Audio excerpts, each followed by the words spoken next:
Le classique se jouera ce lundi soir, donc à 20h. En même temps que la cérémonie du Ballon d'Or, ça fait beaucoup parler. Et on se retrouve aujourd'hui pour tout simplement une petite preview. Une petite preview de ce match sur le contre-appel. Je suis sans le poteau Alex encore aujourd'hui. Malheureusement, il a des petits problèmes techniques en ce moment.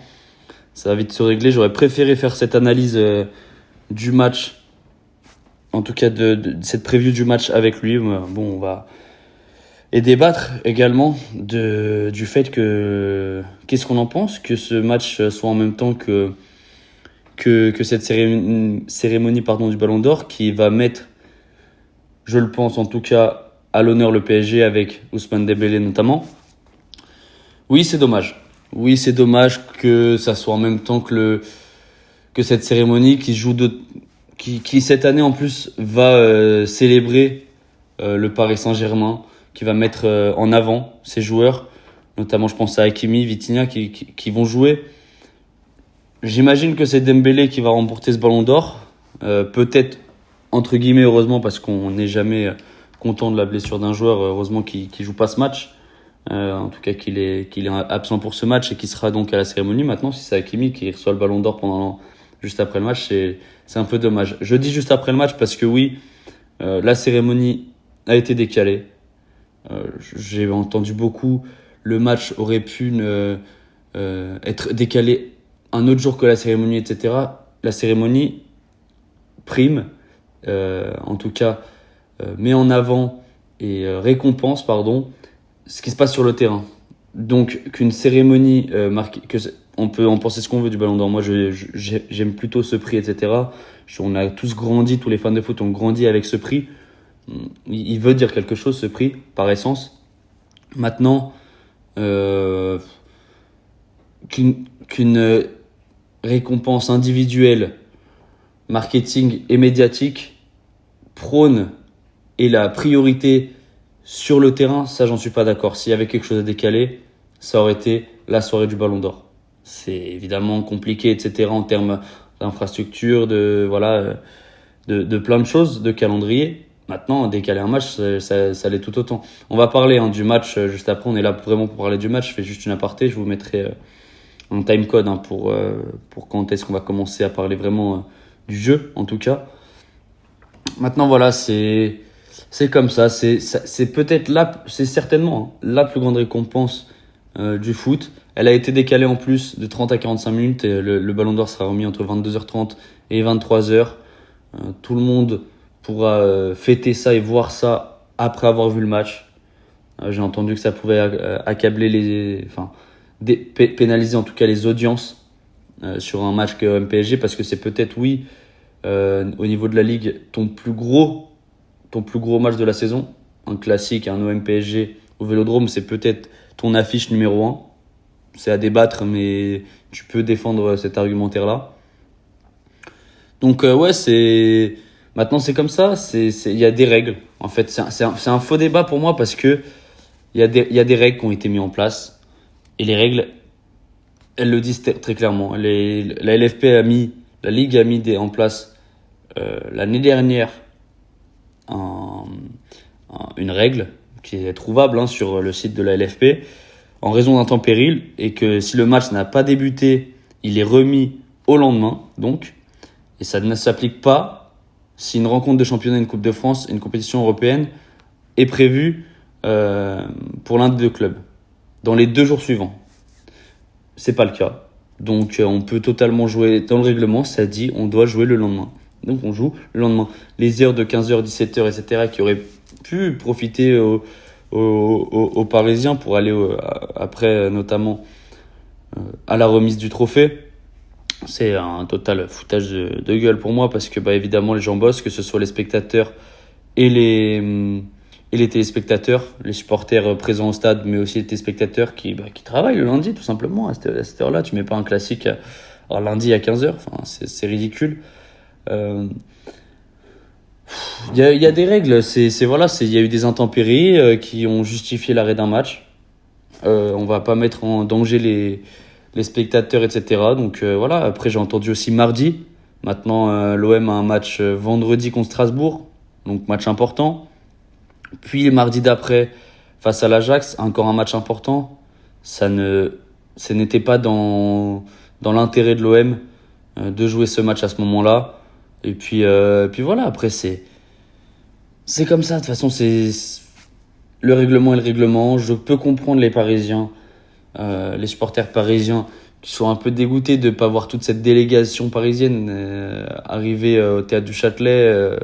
Voilà, je peux l'entendre totalement. Maintenant, le match se joue déjà à 20h et la remise du Ballon d'Or a été décalée aussi pour que tout le monde puisse voir les deux en même temps.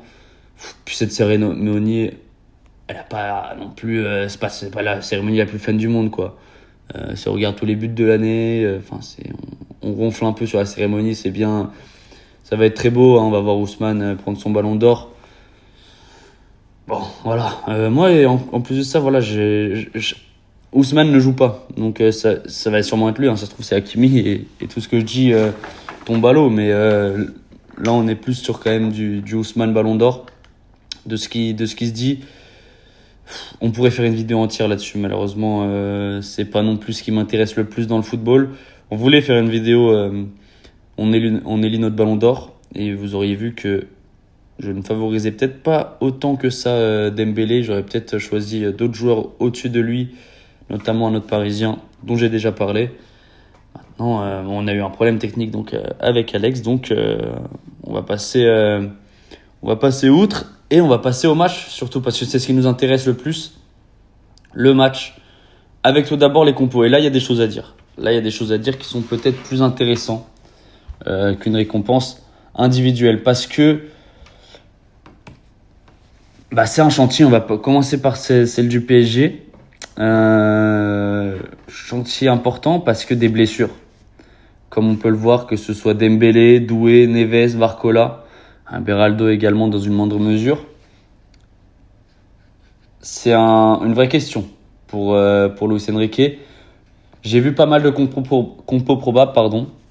La grosse force de ce PSG, c'est qu'il n'y a pas d'absence au niveau de la défense. Nuno Mendes sera là, Pacho aussi, Marquinhos également et Hakimi.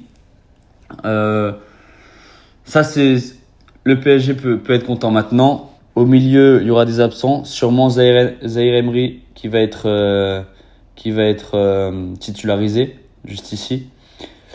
Donc, on va voir ce que ça donne. Vitinha dans une position de 6 et Fabian Ruiz à gauche. Maintenant, encore une fois, c'est un 4-3-3 qui va être mis en place. On en parlera juste après, mais c'est très fluide, le jeu du PSG. Les questions, c'est également devant. Ramos, est-ce que Ramos sera titulaire? Seny Mayulu, potentiellement aussi. C'est ce qui a été fait en Ligue des Champions face à l'Atalanta. Ça a plutôt bien marché, en tout cas dans la construction du jeu, dans tout ce qui était voilà, dans le système très fluide du PSG. Ça a bien marché avec Mayulu. Lee Kang-in aussi, on entend parler de lui pour la position de 9, avec peut-être un Mbaye sur le côté, ou alors lui sur le côté et Mayulu ou Ramos devant. C'est des questions qui se posent. Kvara sera là. Ouais, c'est quand même un chantier, hein. C'est surtout au vu du banc en fait. Le banc est très faible, donc t'as Zabarni quand même, cette recrue qui est vraiment pas mal. Mais le reste, c'est quand même pas fameux. Pour ce classique, je pense qu'ils peuvent en pâtir à partir de là, 60e minute, parce que c'est quand même un enchaînement des matchs qui est très compliqué. On va en reparler juste après dans les facteurs de jeu. Moi, ce que je vois, c'est plutôt... Ça a marché, on va dire. Je vois quand même Ramos sur le banc. Malheureusement pour lui, je trouve que il ne joue pas... Enfin, Luis Enrique n'a pas sa confiance en Ramos pour jouer les matchs. Et puis, ça peut apporter un mec sur le banc, justement, qui a fait déjà des très bonnes entrées contre Marseille. On l'a vu crucifier Marseille à plusieurs reprises. Mettre Mayulu en pointe, ça a marché à l'Atalanta. Je pense qu'il peut continuer comme ça. Mbaye, je le verrais plutôt sur le banc, et Lee Kang-in Lee sur le sur le côté. Un 4-3-3 qui est très hybride. On le sait, du côté du PSG, ça bouge beaucoup, que ce soit au milieu, etc. Je pense que tu as un Lee Kang-in qui va avoir un rôle plutôt dans ce demi-espace-là, avec un Hakimi qui va beaucoup monter pour couvrir le long de la ligne. Vara qui jouera peut-être lui collé à la ligne, et un Nuno Mendes, lui, qui va venir dans ce demi-espace. Qui de Vara ou de Nuno Mendes va prendre ce demi-espace et de la ligne, je pense que ça va beaucoup permuter. Et avec un Vitinha qui va peut-être lui venir donc soit à l'intérieur du jeu de la défense, soit à 3 pour former un 3-2-5 en phase offensive. Mais encore une fois, ça bouge beaucoup. Fabien Ruiz peut occuper ce poste aussi. Fabien Ruiz, qui est juste là, peut venir prendre la place de Nuno Mendes. Et Nuno Mendes rester peut-être. Voilà, ça peut bouger, ça bouge beaucoup. De toute façon, le PSG, c'est très fluide. Il n'y a pas vraiment de... Ok, sur le principe, c'est un 4-3-3. Maintenant, c'est quand même une formation qui bouge énormément. On crée surtout des espaces dans cette équipe, de par l'appel, de par la passe, de par le dribble également. Très important, il y a des joueurs très importants qui restent sur ce terrain malgré des absences très importantes. On va en reparler juste après des blessures. Mais ouais, c'est quand même une équipe dangereuse. Je vois beaucoup de gens dire... alors oui, du côté de Marseille, c'est quand même un match où il faut le faire. Tu as quand même beaucoup d'absents, etc. C'est quand même un match où tu as une occasion, un PSG amoindri. C'est quand même pas le même PSG sans Dembélé, sans Doué, sans Neves, notamment, ni Barcola. Ça reste quand même une équipe basée sur un collectif fort. Je pense que où ça peut pâcher, comme je l'ai dit, c'est à partir de la 60e, 62e, où là, les remplacements seront peut-être moins efficaces que si tu fais rentrer un Barcola à la 70e, tu vois. C'est peut-être pas la même chose de faire rentrer Mbaye, même si c'est un bon petit joueur. Hein. Donc à voir. Je vois plutôt ça. Après, oui, ça reste une belle équipe. J'ai pas parlé, mais Zaïre Emery également peut prendre ce poste de Hakimi dans une défense à 3 et Hakimi qui monte, prendre la profondeur devant. C'est quand même une sacrée équipe qu'on a là. Amoindrie certes, mais qui reste une belle équipe. Et puis c'est tellement le collectif qui prime. Les joueurs se mettent tellement au service du collectif dans cette équipe et réussissent super bien qu'il ne faut pas enterrer le PSG tout de suite. Loin de là.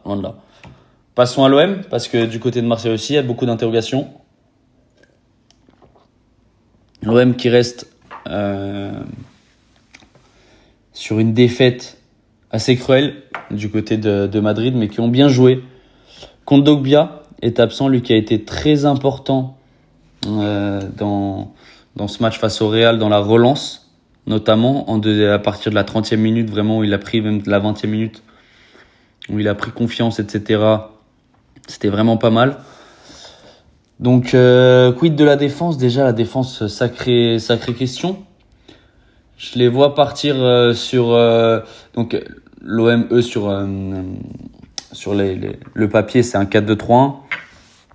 Pavard, je pense, sera à droite. Balerdi, certainement défense centrale. Aguerd en défense centrale gauche. Maintenant, est-ce que tu mets pas Aguerd défenseur central? Non, je pense pas, parce que Balerdi a quand même l'habitude de ce poste avec l'OM. Il est quand même à l'aise aussi à la relance. Comme Aguerd, Aguerd est peut-être encore plus alerte sur les relances que Balerdi.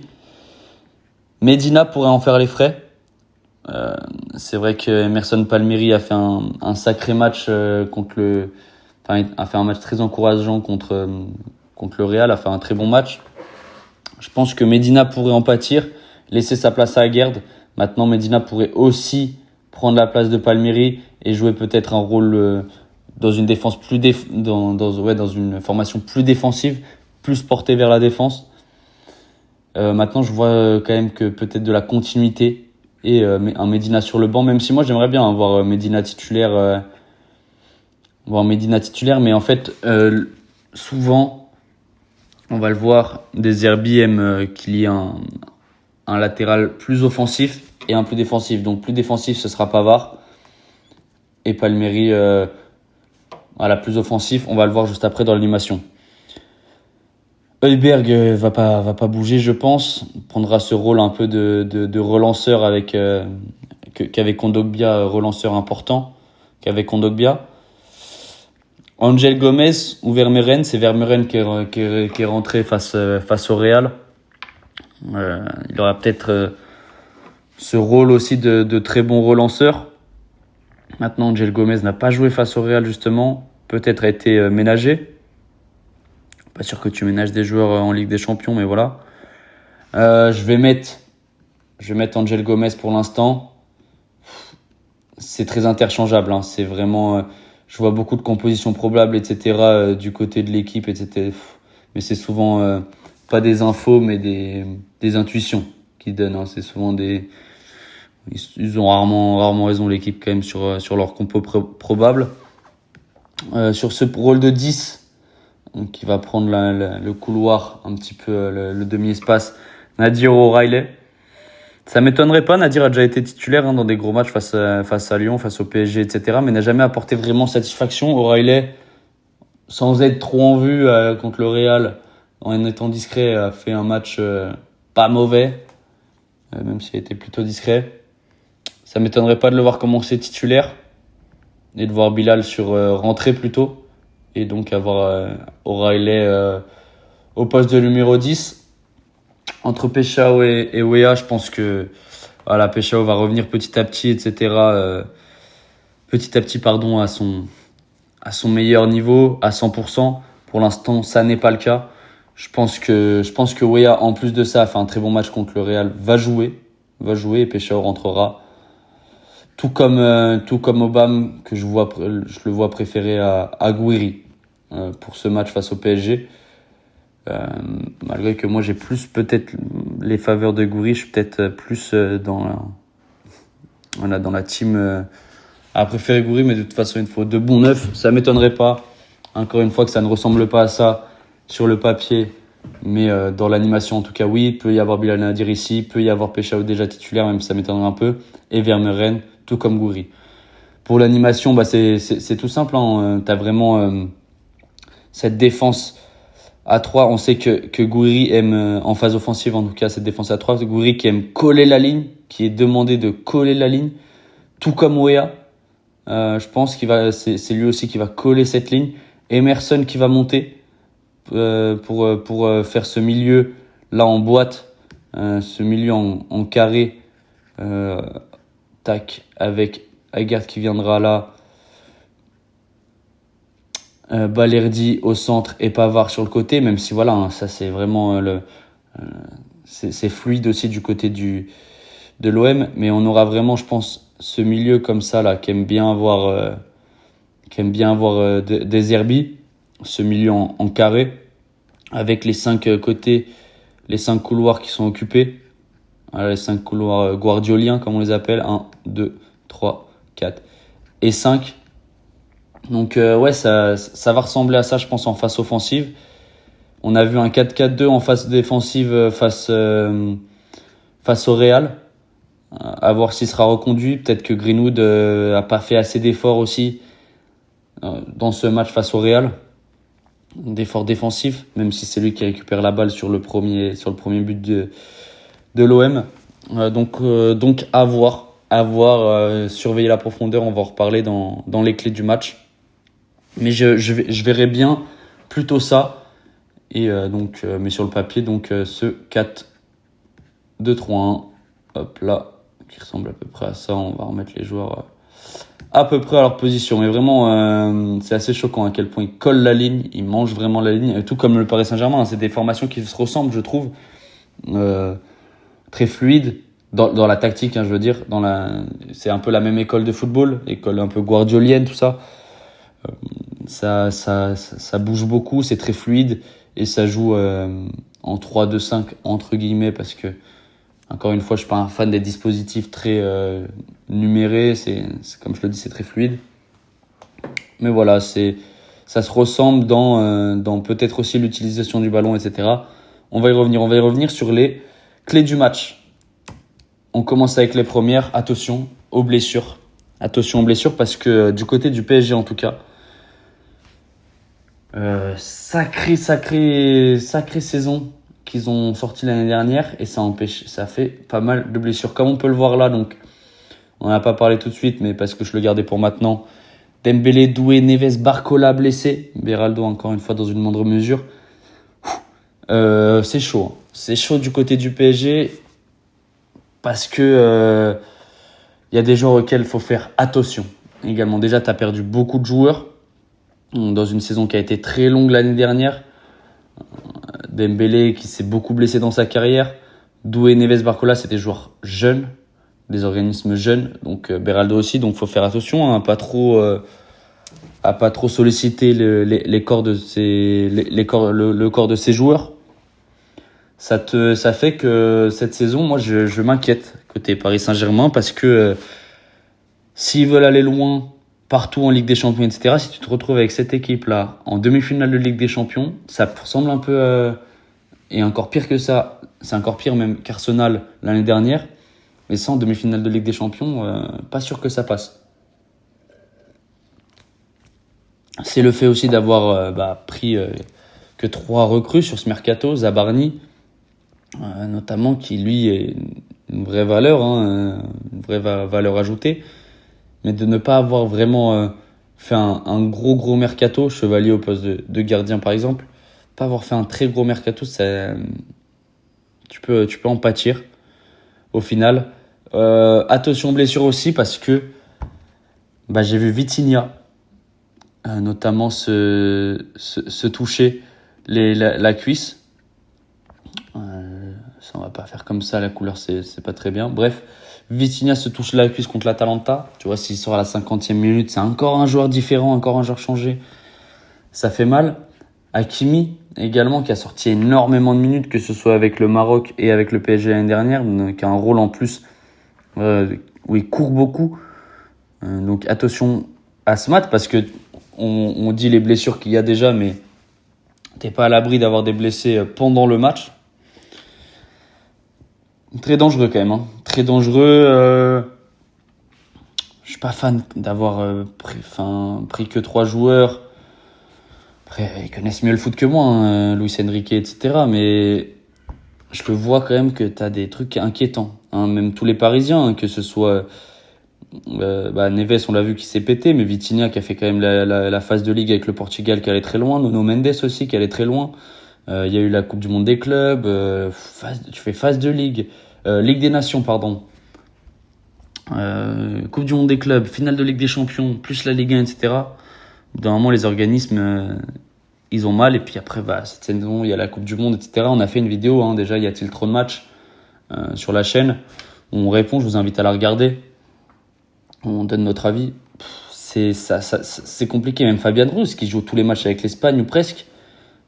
C'est des organismes qui sont très demandés. Et en plus, c'est comme je le dis, des compositions, des jeux fluides où ça bouge beaucoup. Donc les organismes sont très demandés. Et attention aux blessures aussi parce que du côté du PSG, t'as un gros match qui arrive, un gros mois même qui arrive avec le départ au Barça, où ça va être un sacré match, où ça va bouger de partout. Donc si t'arrives au Barça avec la composition que je viens de montrer, c'est quand même pas le même PSG qui a mis 5-0 en finale de Ligue des Champions à l'Inter, quoi.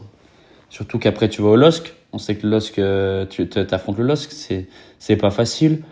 Strasbourg, Leverkusen. Bon, Leverkusen qui est pas le Leverkusen de Xabi Alonso, mais qui reste une belle équipe. Ça reste un match de Ligue des Champions avec de l'intensité. Donc attention aux blessures côté PSG. Ne pas trop en faire. Et comme je le dis, on parle des blessés qu'il y a maintenant, mais je ne le souhaite absolument pas. C'est justement pour défendre l'intégrité des joueurs que je dis tout ça. Mais attention aux blessures qui pourraient survenir dans ce match. Et voilà, ça serait encore dommage au vu du calendrier pour le PSG qui arrive juste après. Deuxième clé du match, la possession. La possession, oui, parce qu'on a les deux équipes, tout simplement, qui pressent le plus, qui ont le plus de possession. dans cette Ligue 1. Et quand je dis possession, je veux dire contrôle du match. Je dis possession, ça veut dire vraiment le contrôle, qui aura le contrôle du match, qui aura le contrôle du ballon. Parce que oui, si tu avais le PSG, comme je l'ai dit, qui arrive avec toutes ses forces, avec un Neves, etc., j'aurais pas eu trop de doutes sur le fait que le PSG aurait voulu avoir le pied sur le ballon, etc. en tout cas, et le voudra certainement. On le voit, un 74% de possession, Marseille deuxième avec 62%. Il y a quand même un gros écart entre les deux, mais ça reste les deux équipes qui ont le plus la possession. On en a vu l'OM avoir la possession à 57% face au Real Madrid, un Real Madrid qui voulait pourtant avoir le pied sur le ballon. C'est le nouveau Real qui veut peut-être moins le donner. Donc intéressant qui aura le contrôle de ce match. Ça va être un vraiment gros match au milieu de terrain. Je pense quand même que le PSG est armé pour avoir le ballon, en tout cas dans ce milieu de terrain, parce que certes Neves, ça va faire du mal son absence, mais il te reste quand même Vitinha, Fabian Ruiz qui sont des formidables joueurs, et Zaïre Emery qu'on sous-cote beaucoup parce que tout simplement il joue moins avec le PSG ces dernières saisons, mais il faut pas oublier le joueur qu'il a été et les espoirs qui étaient bien en lui à une époque. Maintenant, l'OM est à domicile. Je ne vois pas De Zerbi refuser d'avoir le ballon. C'est là où toute la question va se poser. Pour moi, c'est une vraie clé de ce match. Qui aura le contrôle du ballon? Qui aura la main mise sur ce match? Qui aura la possession de balle? Et qu'est-ce qu'ils vont en faire? Parce que je me souviens d'un Marseille qui des fois pouvait aller vite vers l'avant, qui pouvait des fois attaquer vite l'espace et qui pourtant laissait souvent ce ballon à... non, pas du tout. Et qui le gardait, pardon, je voulais dire, qui gardait le ballon et qui revenait en défense et qui laissait, l'équipe adverse se recroqueviller, entre guillemets, et donc pouvoir attirer pour partir en contre. Donc ça apportera... On va en parler juste après, mais c'est une grosse question. On sait que c'est deux coachs qui aiment avoir la balle, comme je l'ai dit, c'est deux équipes qui se ressemblent dans la physionomie de jeu, etc., dans la tactique et dans ce qu'ils aiment faire avec le ballon. Paris Saint-Germain est bien plus avancé dans son projet de jeu, mais qui a un an de plus aussi, qui a un an de plus, qui a plus de moyens, tout simplement. Mais et des joueurs qui se connaissent peut-être un peu plus du côté de l'OM, ça fait quand même pas mal de nouveaux. On a O'Reilly, Weah, même si Weah, bon, ça fait quelques jours qu'il est là. Aubameyang qui est arrivé cette saison aussi. Angel Gomez, t'as 1, 2, 3, 4, 5, 6 recrues, 7 recrues dans le 11. Il te reste que Balerdi, Højbjerg, Greenwood et Rulli de l'année dernière. Donc t'en as 7 quand même sur les 10 jours de champ. Donc dans un projet de jeu où tu veux beaucoup garder le ballon, faire des systèmes de jeu, des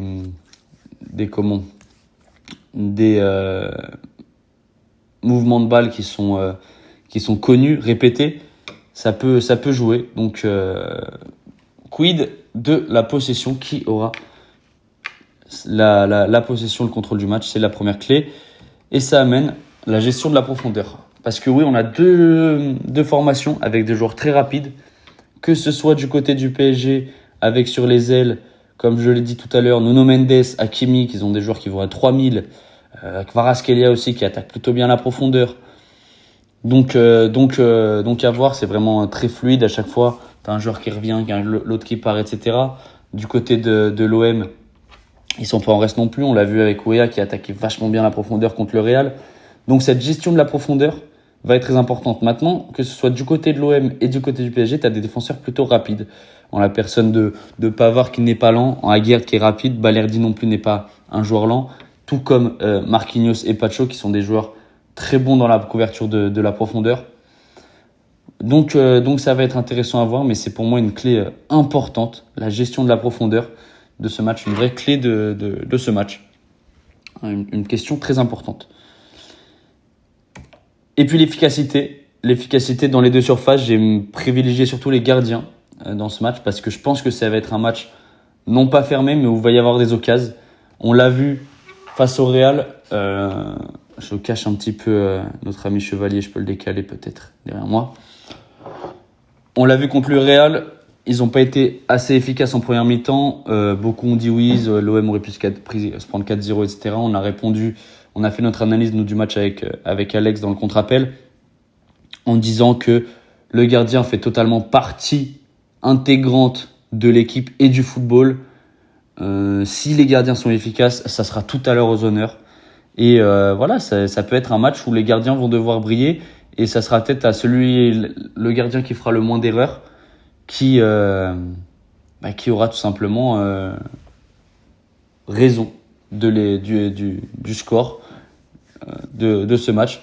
Je pense que si c'est deux très bons gardiens, Chevalier et Rulli, les deux meilleurs gardiens de la saison dernière en Ligue 1, certainement, même si Donnarumma était pour moi le meilleur gardien d'Europe. En Ligue 1, peut-être que Chevalier et Rulli étaient ceux qui ont le plus brillé. Ça peut jouer là. Ça peut jouer dans l'efficacité des attaquants, mais également des gardiens qui sont de top gardiens que j'affectionne particulièrement. Et c'est peut-être là que va se passer tout le match. Qu'est-ce que je vois donc pour ce match ? C'est compliqué à dire parce que bon, comme vous le savez certainement, moi je suis supporter de l'OM. J'ai, comme je l'ai dit, essayé d'être le plus objectif possible sur cette preview. Maintenant, mon souhait personnel évidemment, c'est que l'OM le fasse. Avec tant de blessés, etc., il n'y a pas beaucoup. J'aurais préféré moi. Je vois beaucoup de gens dire oui. Les Marseillais disent ça juste parce qu'ils veulent jouer très vite parce qu'il y a des blessés, etc. Moi, je préfère. J'aurais préféré jouer le PSG avec tous ses joueurs et l'OM avec tous ses joueurs aussi, toutes les forces en présence et avoir une victoire et pouvoir remporter un match avec toutes les forces. Maintenant, le match est comme ça. Le match est comme ça, il y a autant de blessés. C'est quand même une occasion en or pour l'OM. Ça fait très longtemps que tu n'as pas gagné au Vel en championnat. On se souvient tous de la demi-finale de la quart de finale de Coupe de France. Donc, c'est quand même une occasion énorme pour l'OM. Maintenant, le PSG est une équipe plus aboutie, comme je l'ai dit, qui se connaît mieux. Ça va se jouer à des détails. Je suis pas un mec qui aime les pronos. Mon cœur me dit quand même de mettre sur l'OM. Le PSG a fait un aller-retour à Paris. En plus, va revenir encore sur Marseille. Peut-être que l'avion peut jouer sur le fait que les déplacements et tout, même si bon, ils voyagent pas non plus dans un avion, dans un charter, je pense que l'avion dans lequel ils vont voyager est très bien. C'est aussi totalement compréhensible qu'ils soient pas restés à Marseille parce que je pense que niveau pétard, l'hôtel du PSG, tu dors pas un jour avant un classique aux abords de Marseille. Quand t'es des joueurs de Paris, t'aurais pas dormi de la nuit, donc oui, je comprends qu'ils soient retournés dans la capitale. S'il y a bien tous les ans, j'y crois. Là, c'est le côté supporter qui parle. Tous les ans, j'y crois. Pas tous les ans, il y a des années où j'y croyais vraiment pas du tout. Je suis quand même plutôt terre à terre là-dessus. Mais cette année, plus particulièrement, je peux y croire du fait des absences, tout simplement, et puis de l'extra sportif avec l'arrivée, le départ, l'arrivée, etc. Donc, mais donc je pourrais dire que ça me fait bégayer carrément. Mon cœur me dit que l'OM peut le faire. Des fois, il faut écouter son cœur. Donc, je parierais peut-être sur l'OM, même si le PSG reste favori. Et j'aurais sûrement... Ça, c'est peut-être la subjectivité humaine qui fait que je vois l'OM pouvoir le faire. Maintenant, s'il fallait mettre des sous et que j'enlevais mon cœur de mon corps, le PSG a encore d'avance sur l'OM et a un projet de jeu plus abouti que celui de l'OM à l'heure où on se parle. L'OM peut aussi avoir plus d'armes que les années précédentes. Je trouve que le mercato a été plutôt bon, malgré la perte, comme on le sait, de Rabiot. Je reparle à chaque fois. Mais je vais pas donner de pronostic. C'est vraiment, ça va jouer à des détails. C'est pour ça que dans les clés du match, j'ai fini par l'efficacité et le rôle des gardiens de but. Mais ça va jouer à des détails et ça va être un super match. Je l'espère en tout cas. dans une ambiance particulière. Un lundi, on va voir ce que ça donne. Mais hâte de voir ce match avec mes amis marseillais, avec mes amis parisiens, dès ce soir. Les amis, dites-moi votre pronostic. Qu'est-ce que vous voyez pour ce match? Et on va certainement faire une petite analyse demain. J'espère que Alex trouvera un moyen pour réparer ses problèmes techniques. Et voilà. Les amis, on se laisse là-dessus. J'espère que la vidéo vous a plu. Likez, partagez, commentez, vous faites ce que vous voulez. Bisous!